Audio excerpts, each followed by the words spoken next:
trained to do our duty. We trained to do what we were supposed to do, and we did it. And you learn the Navy, you follow orders, or any of the other services. I think a lot of this country, the problem is that they don't take care of their own responsibility. They're dependent on their mother and father or the relatives to bail them out there. Be responsible for your own actions. You're to make it a better world that you can there, and be responsible for what you do, not depend on someone else to bail you out. Did I answer that question? One thing, we have a Memorial Day coming up. It used to be Decoration Day. We used to decorate graves and all that there. Now it's Memorial Day. Now they say, well, you're a hero. I'm not the hero. The hero is the ones that didn't make it. Like my neighbor that's still on the USS Arizona. Those are the heroes. Yeah. Yes. Did you lose any friends or best friends at Pearl Harbor? Yes, I did there. Of course, we had 1,500 people on there, so most of the ones that I knew were on the same gang with me. But there was several of them there. The ones I really got acquainted with there was when we got torpedoed at Okinawa, August 12th of 1945. Because I hadn't been in the Navy too long when the Pearl Harbor started. I was on the ship's football team there, and so I didn't get really acquainted a lot with the people up to that time. But by that time, I'd been made Chief Petty Officer in 1945, so I knew I was the old man of the group. I was 26 years old there. So I was like a father to a lot of these 17, 18, 19-year-old people there.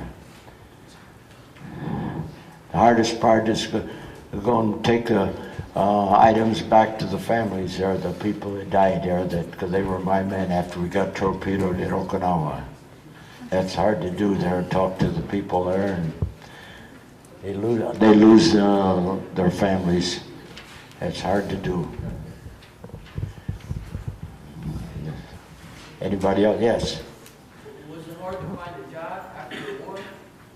What's that? Was it hard to find a job? No, at that time, no, it really wasn't there, because I was always active in sports there, and so I got a job in the bowling alley, because I knew a lot of the bowlers there. When my ship was in port, because my ship operated out of San Francisco quite a bit, so I knew a lot of the people there. So I got a job in the bowling alley in East Oakland. And one of the bowlers asked me to work for him at a fishing net manufacturer in East Oakland, there at 48th Avenue and East 12th Street. I worked for them for 20 years. Ended up working at the Naval Air Station in Alameda there until they closed in 1996. I've been on the unemployed list ever since then. So right now I'm on the chicken tour. That's what we call it there. They say, well, what do you get for talking? I said, well, usually if you eat, you get chicken there. So we call it the chicken tour. Yeah, somebody had a question. Was the war like what you expected?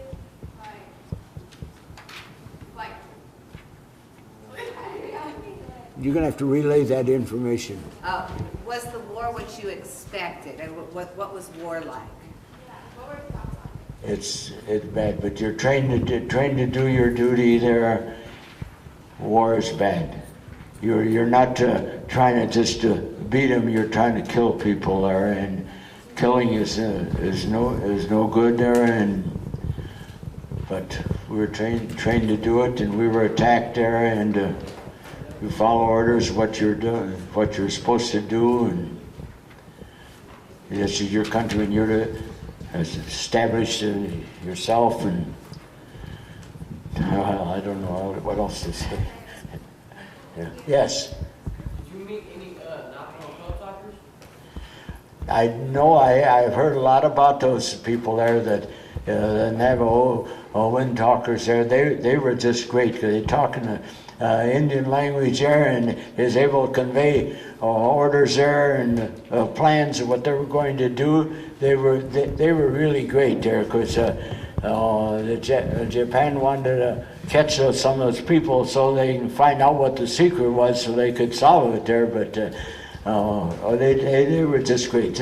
Those were great, plus the Tuskegee Airmen there, and the equality of the African Americans there after that, because after that there, then they could do any of the other jobs there that anybody else could do instead of those particular things. And being segregated in the service, that really floored me when I went aboard ship. They're over here, we're over here, they got to stay over there. And you couldn't use the same restrooms as they, it's ridiculous. I'm glad they finally got things straightened out. A lot of it was solved by Eleanor Roosevelt there. She said there that there have no discrimination. In fact, she wanted an African-American pilot to fly her around there. She says, yeah, I want him. And she showed that I think that's where the start of it's the equality there for no matter what the color is. It's what you have here, not what the color you are. Yes? Can you explain your pins? Well, they were passing out ribbons. I just told them to give me a sorted amount of them. Or so the various ones are for Korean various battles. The silver-colored ones are for 5 stars. The bronze ones are for 1 star. Well, some of them are for Korea, and some of them for China service, some of them for the various invasions. One of them is for the Battle of Sheryle Strait there. I don't know, I could... With all these ribbons there and $5, you can buy a drink any place, any bar. You can probably, they don't amount to anything there, but I earned them there and I'm proud of them. Don't ask me the name. Don't ask me the name of all my grandchildren and great-grandchildren either. I can tell you the number, but don't ask me the names.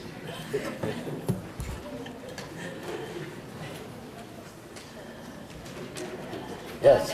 So, from the war, like, what will you remember the most? What? Which events do you remember the most? Well, I remember the most there is being able to steer this 33,000-ton battleship.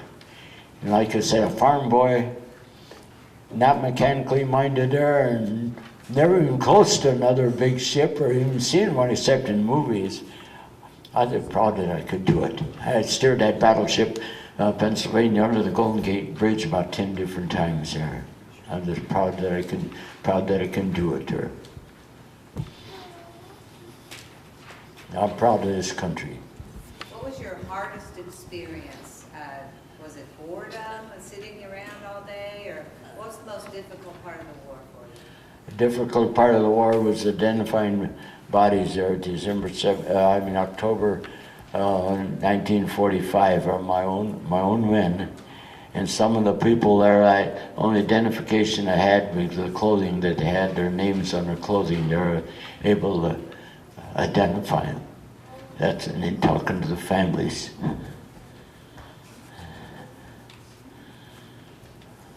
Yes. What were your thoughts as Pearl Harbor was going on? What's that? What were your thoughts as Pearl Harbor? It was like a bad dream. But see these ships burning, whole along on us where we got hit there. It's like a bad dream. But then you wake up and it's still there. We're talking about being in a war, but here it actually happened. And it's like when going up to the crow's nest there, had machine gun nicks and bullet holes there, and nicks in the mast where I climbed up to the crow's nest to get up there. Whether it happened before I went up there, after I went up there, or during the time, I don't know. It may have been some of our own, but everybody's shooting everybody in it. And it may have been some of our own nicks in there, but that's kind of scary there that in that big hole practically alongside of me, about 45 feet there. Up in the Aleutian Islands there, we had, after the invasion of Mattu, a reported torpedo went right in behind us there. Now up in the Aleutian Islands at that time, because it's winter time, you're in the water for 20 minutes or more, you're done. That's about how long you can last there. And that close to getting torpedoed. And like that aerial bomb at Pearl Harbor, that second attack there, just think about it. 45 feet, just a little bit touch of the wind or something, could drop right on me there. You can't think about that. You'd do it, and like a Monday morning quarterback, you say, well, if this would happen or this would happen. I don't know what else to say.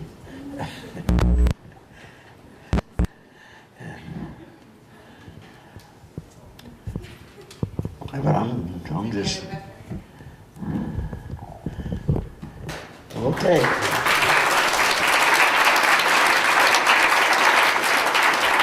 I had pictures over there, some of the ship pictures there, and you have these maps there, shows where the various ships were at, and the casualties and all, and the attack on Pearl Harbor. Help yourself, look at the pictures there, and you have any questions and whatnot, then help yourself. I'm just proud to be here.